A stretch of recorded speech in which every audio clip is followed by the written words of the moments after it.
The Dallas Mavericks get a much-needed win against the Los Angeles Lakers. Down goes the Lakers, baby. Beat LA. We'll talk about that, break it all down, and more on Locked On Mavs right now.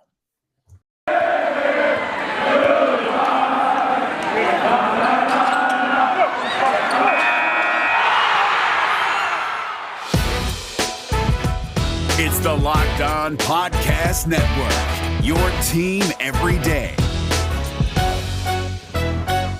I'm Luka Doncic, and this is Locked On Mavericks podcast. Dallas Mavericks are NBA champions. Bang! Bang! It's good! And the Mavericks have won the game! If you don't believe, you shouldn't be here.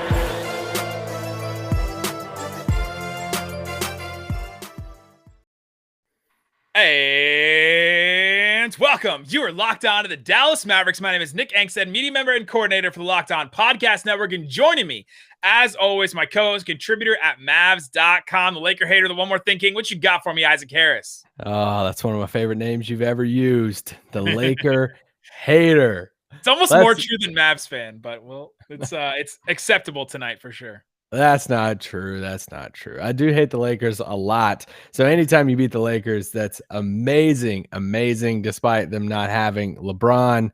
AD honestly played a little bit more than I thought. He played a little bit. What, we said 15 minutes. He played 16 minutes and 40 seconds. Oh, okay. I thought it was going to be less than 15, my bad.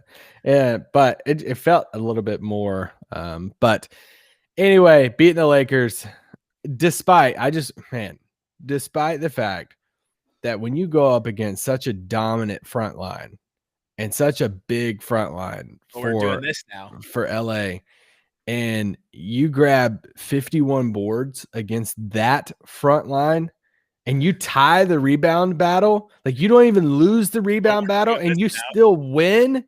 You know what a performance that is going against that type of front line. That's incredible night tonight by the Mavs.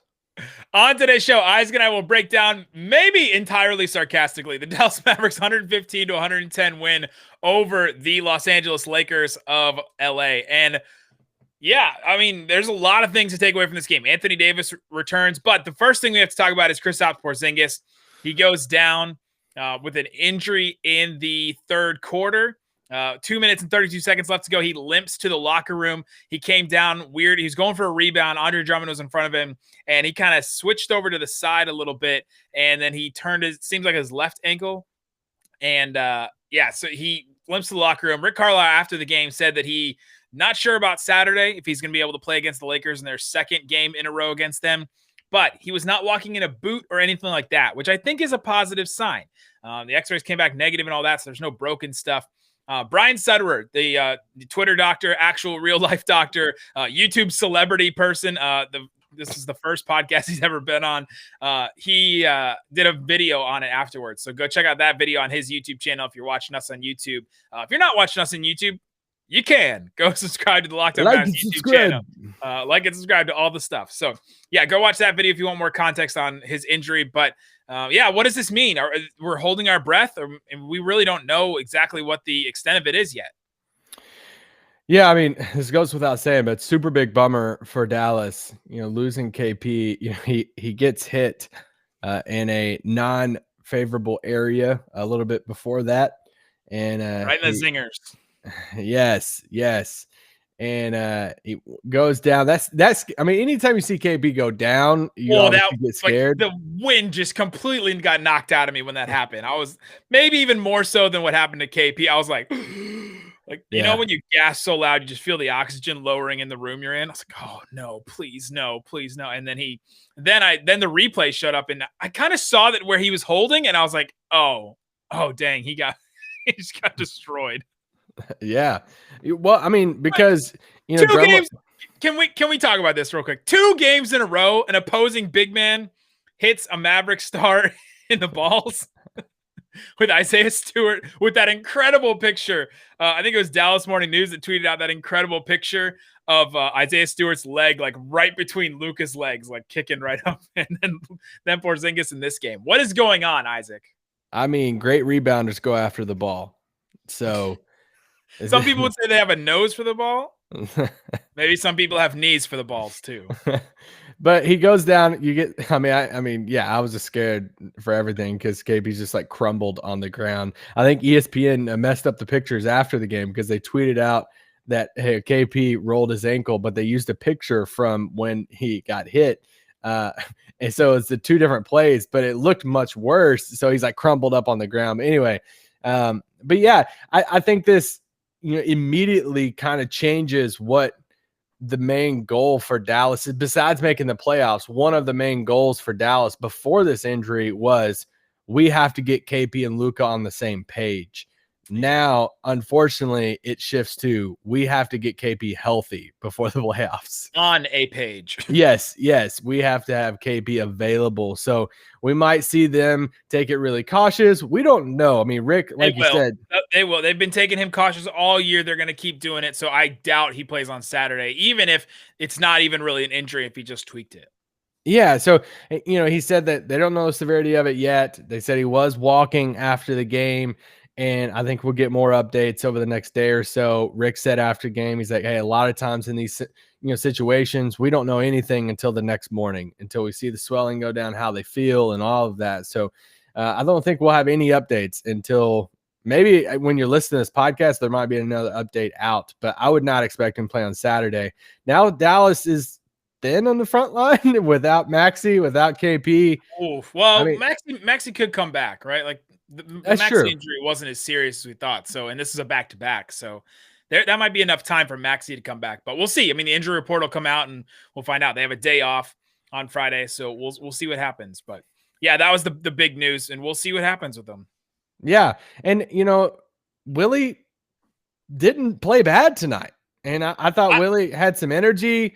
Nick went after him on yesterday's pod, so maybe he listened. No, even in the first half, I tweeted out, "All right, I'm with Harp." He asked out of the last game. I'm out. I was like when I tweeted the first half, and he didn't look great in the first half. But Willie Cauley-Stein, man, credit to him. He came back and he played a great game. I mean, 11 points, 2 blocks, 5 boards, 3 of them offensive. Like he was really going at it against Drummond and really trying, a bunch of times to try and box him out. How much weight do you think Drummond has on Willie? A lot. I mean, a lot. Like maybe an entire me. But he really took it to heart, I think, and really tried hard in this. And I think the entire Mavericks team, they got up for this game. This is the game they got up for, and they're excited for. They play defense. Their transition defense at times wasn't really that great, and especially in the first half, it was bad. But this Mavericks team got up. They really tried, and you can tell by the rebounding battle, right? When the Mavericks get boards, when they go after boards, they box out. Dwight Powell was boxing out Andre Drummond. Willie Cauley-Stein was boxing out Andre Drummond.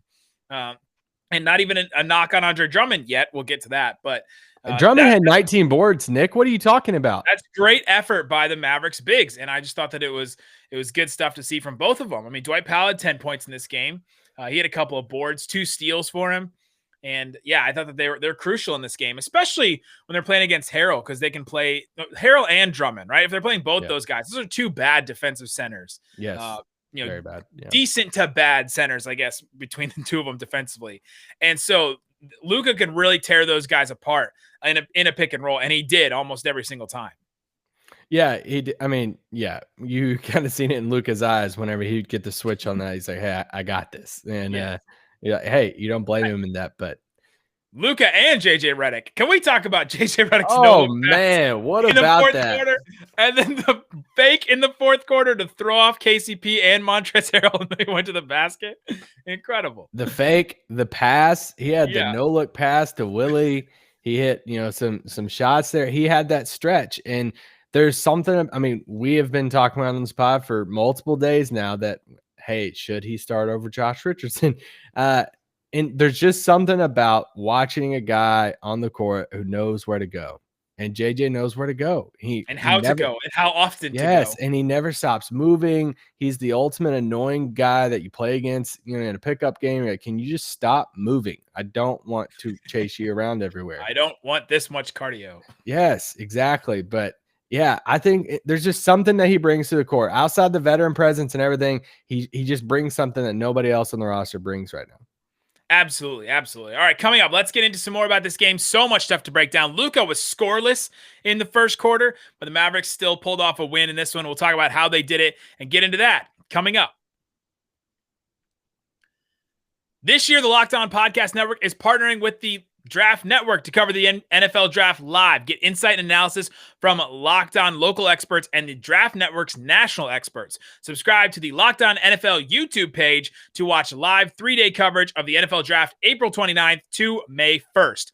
All right, Isaac Harris, let's get into this game. So, started out, first quarter, Lakers were up 14-6, and there was a live ball turnover. Mavs took a timeout. It was looking really rough, and I was like, oh, man.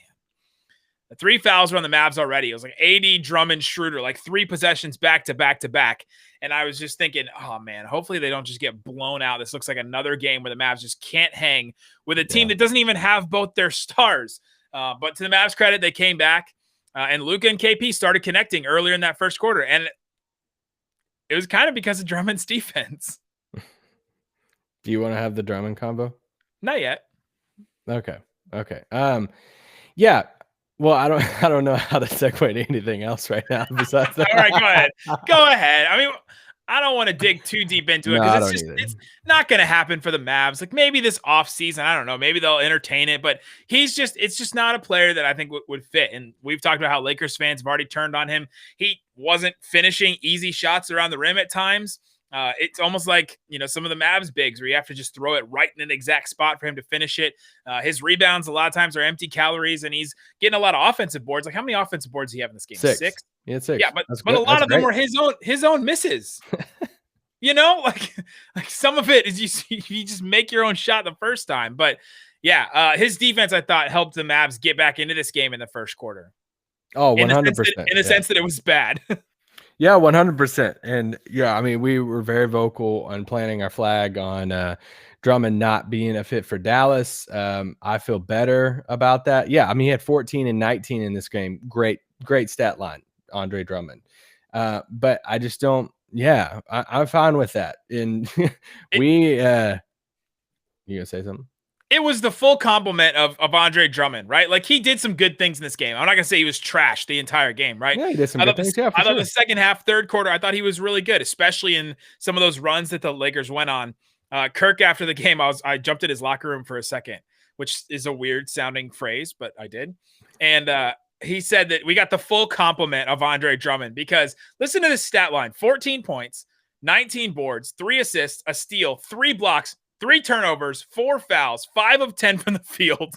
And you're like, and plus 14. You're like, oh, like half of those stats make me feel really good, and half of those stats make me feel really bad. Yeah. If you're an Andre Drummond stan, or if you're a Lakers fan at this point. There's a reason why there's a decent amount of Lakers media and fans that are so out on Andre Drummond. Yes. That are so done with watching him on a nightly basis. But I think it is. I feel like it's become bigger for some Mavs fans than the actual player. It's become just a concept of, and we wanted him and we wanted to work out, so we're just gonna. And it's like, hey, if you want to plant your flag on that hill, then plant your flag on that hill. That is perfectly fine for you. Plant that flag on Andre Drummond's hairy shoulders. Go for it. Yes, you can have that. There are other players in the league that rebound too, and I just wonder why we didn't, really clamor for those guys, because Andre Drummond, his biggest thing is rebounding, right? And it's like, if you watch Andre Drummond rebound, you're like, dang it, man, we should have went and got Andre Drummond. Well, Kelly Olynyk had 18 boards on us, and Valanciunas had 16 boards on us, and Bobby Portis had 14 rebounds on us. So are we clamoring for them? I don't really see a ton of push back and say that Drummond was more available than those guys. Maybe not. We didn't expect Kelly Olynyk, I guess, but Kelly Olynyk went to Houston. I mean, I get Bobby Portis, but like Andre Drummond was actively on the trade block for years. It felt like true. Anyway, I don't want to talk too much about Drummond. I don't want to. I do want to say this. The Zach LaVine thing, yes. We talked all the I just want to differ between the two. Said a lot of stuff about Zach LaVine before the season as far as his fit in Dallas. And since then, he's had this incredible season. And we've said on this pod of like, yeah, like he's proved me wrong on that. I'll eat that. Like he's had an incredible season. He was an all-star. That's amazing. You're talking to like 3 trolls on Twitter that don't even listen to this podcast. No, I wouldn't say trolls. Some people, yeah, there's some There's some people out there though. I mean, wouldn't they say keep Joel pulling said. up that same clip where we're like, oh, Zach LaVine, I wouldn't want him in Dallas, and for whatever reason. But the whole clip says he would be incredible in the offense. It's because we don't like his defense. That was the whole episode. Anyway, That's true. That's true. I get annoyed by that because we said he would be great. We would love him in Dallas. That would be awesome. Offensively, it'd be incredible. They'd figure it out. It would be an incredible offense. Anyway, okay. So Mavericks go up, and Isaac, they go up 31-26 at the end of the first quarter. And do you know what the Mavs record is and what it is now when they lead after the first quarter? Do you know this? Do you know that this is a stat no one knows? I was bummed that they didn't mention it on the broadcast. How many times did Kevin Harlan, it's a great stat, right? Like, it's a really cool trend thing. But Kevin Harlan mentioned it so many times. It mentioned it on Twitter. A bunch of people mentioned it on Twitter too. The Mavericks are now 20-0 when they lead after the first quarter, which can mean a lot of things. You're like, oh, well, if they can beat a team with their best lineup, I guess, then they can beat them the rest of the way. I don't know. It makes you watch the first quarter. If you're one of the people that's like, you know what, I'll just tune in for the second half. It almost feels like the final buzzer is at the end of the first quarter now. You're like, all right, game's over. Turn it off. We won. If you want to live bet a game, betonline.ag. Go ahead and after the first quarter, put some money down on the map. Tell them Locked sent you. What? No, that's a Rock Auto. You can use the promo code Locked On. Don't tell them that. It won't get you anything. So AD in the first half I kind of called it. I'm gonna do a little victory lap on this. Make AD shoot jumpers and see if he's gonna hit him. And he didn't really hit him. He was 2 of 7 in the first quarter. He finished 2 of 10 from the field. And he just took a bunch of jumpers. He looked rusty. I mean, athletically, he looked fine. He played some really good defense in the second quarter too. He blocked Kristaps Porzingis on a pull-up jumper. How many times do you think Kristaps Porzingis has been blocked on a pull-up jumper? Think about it. He's on the move. He's on the move, and he pulls up. And Kristaps Porzingis is 7'3", and he jumps. And he doesn't just stay flat-footed on the floor like Jokic or another big that shoots flat-footed on the floor. He jumps in his jump shot, and he gets high. Like, imagine how high Anthony Davis' arm had to be to block that jumper. I just thought that was an incredible play, but. There was a sequence of plays, I want to say in the third quarter, to where it was like back to back to back, that it was Dorian's just poster on Drummond. It was the Luka step back, 3. Actually, it was before the Dorian poster. It was the KP drive in the middle of the lane and dunk on AD. Then it was the Dorian dunk on Drummond. And then it was like a play after that was the Luka step back on AD at the top of the key. It's like, all right. I can't even I don't even know what highlight to make right now. There's so many. And it was those plays where I could just tell, oh, this Mavs team has another gear, right? Where they just don't have it against teams like, the Pistons or the Rockets, or they're not going to get up for those teams. It's just the way that they are. It's just the way the season is. It's going to be even more exaggerated because it's a shortened, condensed season. And I know people are going to roll their eyes for that. Oh, they're young and blah, blah, blah. But that's just the way that it is. They're going to get up for some games. And they're not going to get up for others.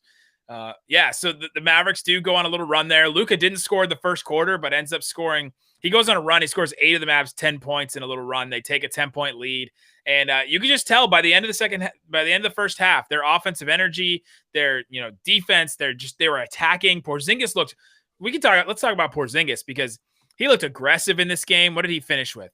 He only played 3 quarters, about 30 minutes. He used 6 of 11 from the field, 6 boards, 2 of them on the offensive end, 19 points for him. 7 free throw attempts for Porzingis in 3 quarters. That's huge. That's huge for him. And 1 double thumbs up to Luka. Double thumbs up. And there were times when Porzingis early, I think, had an and 1 shot that they didn't count, and Luka was running over next to him like, count it to the refs. There's some good Luka KP chemistry stuff, which makes his injury, and if he's going to miss any significant amount of time, suck even more, because we just started to see. It was kind of like some of the games last year where you're like, oh, dang, we can really see what this duo can do. And this is the type of game like that. But Porzingis, this is a really great Porzingis game, I thought, on the offensive end. He was aggressive. And a lot of times, these great Porzingis games, he only takes 1 3, right? Like, he only took 1 3 and made it. He's not just standing out there trying to take a bunch of, long jump shots, 30-foot 3-point shots. He's aggressive. He's attacking. He took guys off the dribble at times. He was great. Mavericks are 2-0 since they went back to the double big lineup. What do you think about the double big lineup? We saw Dwight start, and then Willie Cauley-Stein played a lot with Porzingis off the bench too. I want more sample size. Now that everybody's healthy, I laugh and throw that stat out there because that's and they played against two big teams too. Yeah, and that's like an ultimate like Twitter stat, that you can just throw out. And but I just want to see more. I want to see more of it. See how much they run with the double bigs, because that's ultimately pushing KP to the 4. But I think what we're seeing a lot of is we're starting to see a lot more of the pick and roll, because that's the one thing you do lose when you run KP at the 5 and Dorian at the 4 or Maxey at the 4 is they don't run the pick and roll as much. It's more of the pick and pop. It's more of Luka ISO with, the guys stretched out and just creating more space for Luka to work in the paint. But when you have somebody like Dwight in there, you have somebody like Willie in there, it's giving them the pick and roll option. And I feel like I guess I need to look at the possessions over the past 2 games, but it feels like just watching it feels like there's more pick and roll with a guy rolling to the basket and lobs and stuff over these past 2 games than what we've seen in the past few weeks. It does. Coming up, we'll get into some more of this game, see how the Mavericks pulled this one out. The third quarter was wild, just back and forth. We'll break down the rest of the fourth quarter without Porzingis. And the standings. And talk about the standings, because the Mavs won 2 games in a row, so we can talk about the standings again. Talk about that coming up. But before we do, let's talk about Built Bar. Oh man, I just did something on. I just did new flavor. I just did something on YouTube that totally threw everything off. Okay, here we go. Let's talk about Built Bar. It's a protein bar. It tastes like a candy bar. They're absolutely delicious. And right now, they have the coconut brownie chunk bar. This bar is absolutely delicious. Go get you some right now. BuiltBar.com. Use the promo code LOCKS15 to get 15% slashed off that price right there. Look at this Built Bar right here. 150 calories, 15 grams of protein, and look at the sugar. 7 grams of sugar. That's it for that bar. Covered in chocolate. Absolutely delicious. I ordered a box. I know Isaac Harris ordered a box. And if Isaac Harris and I are ordering a box, as soon as these bars become available, that's how you know they're good. And you don't even like coconut that much, right? No, I don't, but I like it in this bar. Me either. I usually do not like, I'm not a very picky eater, and I do not like coconut that much, and I love this bar. It does not have that much coconut. It seems like they've changed the recipe a little bit, but these bars are delicious. Go get you some. BuiltBar.com. Use that promo code LOCKED15 to get 15% off your next order, and make it a count. Sign up. You get rewards, and if you get enough for rewards, you get $5 off your next box. Use the promo code and the $5 off. There's a lot of hacks you can do with Built Bar. They're great for a snack, all that kind of stuff. Protein bar tastes like candy bar. Built Bar. The Ultimate Mock Draft 2021 presented by Locked On and Odyssey is happening right now, and it's awesome. It's been in the top 30 in Apple Podcasts. NFL experts Michael Irvin, Jason Lockenfora, Brian Baldinger, and our local experts from every team making trades and picking the next stars for their team. Search the Ultimate Mock Draft 2021 on the new Odyssey app or wherever you get your podcasts. Odyssey is your audio home for all the sports podcasts, music, and news that matter to you. That's Odyssey. Audacy. All right, Isaac Harris, let's break down the rest of this game. Kristaps Porzingis doesn't play the rest of the fourth quarter, but the Mavericks got a good little run with Redick basically running the point. What do you think about that lineup that was like Brunson, Redick, Hardaway Jr., Richardson, and Willie Cauley-Stein at times? It felt like they were just playing really small, but it was kind of working for them. Yeah, in a weird way, JJ was playing a little bit of a secondary creator role alongside Brunson, and I kind of liked it. It's like, sign me up. I don't know if that's a testament to the other creators on the Mavs. I don't know if that speaks more volumes about that JJ steps in as a 36-year-old vet, as everyone watching on YouTube can see my reaction. The third best playmaker on the team. But hey, can we talk about it?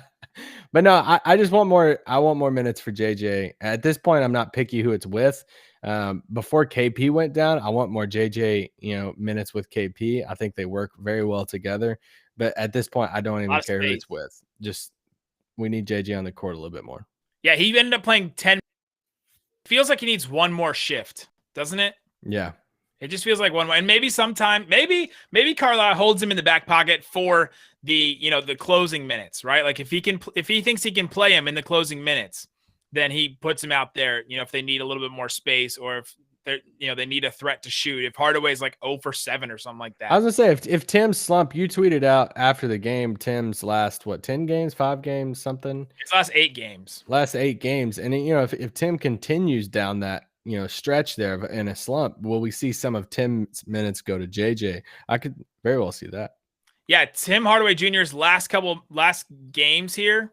I'm pulling it up right now for everybody on YouTube. Last 8 games, 10.1 points a game, 35% from the field, 29.8% from 3. He's due for a bounce back, an 8er, right? Can we call it an 8er when he gets 8 threes in a game? Yeah. 8 threes. He's going to have about 33.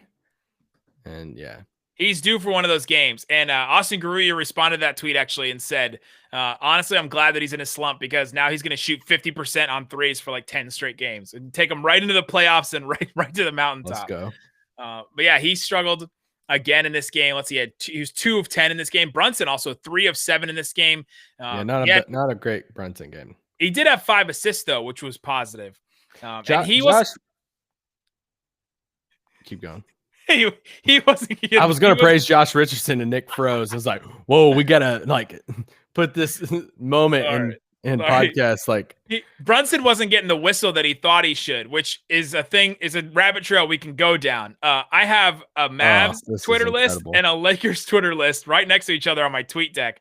And both sides, literally both sides, were as frustrated as can be at refs. Please tell me more about Lakers fans wanting more calls. Well, there was a play in the 4th quarter where Alex Caruso intentionally fouled Willie Cauley-Stein trying to go up for a dunk. And he fouled it. He fouled Willie Cauley-Stein. He looks over at the ref and was pointing his finger up, when you do an intentional foul, and it was not called. And so they were frustrated about that. And then later there was a foul a foul called that they didn't want. And I was like, okay, well, what do you guys want? Do you want the fouls to be called or do you not want the fouls? And then the end of the game, Schroeder intentionally fouls Brunson and then he fouled out, right?